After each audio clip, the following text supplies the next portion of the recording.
আন্তর্জাতিক নারী দিবসে আমরা সমাজ গঠনে নারীদের গুরুত্বপূর্ণ ভূমিকা উদযাপন করি। একজন নারী ও আইনের শিক্ষক হিসেবে আমি বিশ্বাস করি আইনি শিক্ষা বাধা ভাঙতে ও সমতা প্রতিষ্ঠায় শক্তিশালী হাতিয়ার। বাংলাদেশ নারী ক্ষমতায়নে অনেক অগ্রগতি অর্জন করেছে, কিন্তু এখনো নারী নির্যাতন, মজুরি বৈষম্য এবং ন্যায় বিচারে সমান সুযোগের অভাব রয়ে গেছে।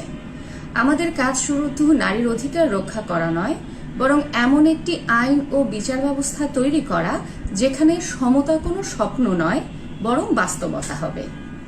আমরা সবাই মিলে এমন একটি সমাজ গড়ে তুলতে চাই যেখানে প্রতিটি নারীর সম্ভাবনাকে স্বীকৃতি দেওয়া হবে, মূল্যায়ন করা হবে এবং তা বাস্তবে রূপ দেওয়ার সুযোগ তৈরি করা হবে।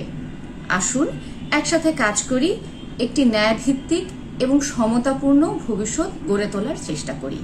অনুকূলকে অসংখ্য ধন্যবাদ ও শুভকামনা।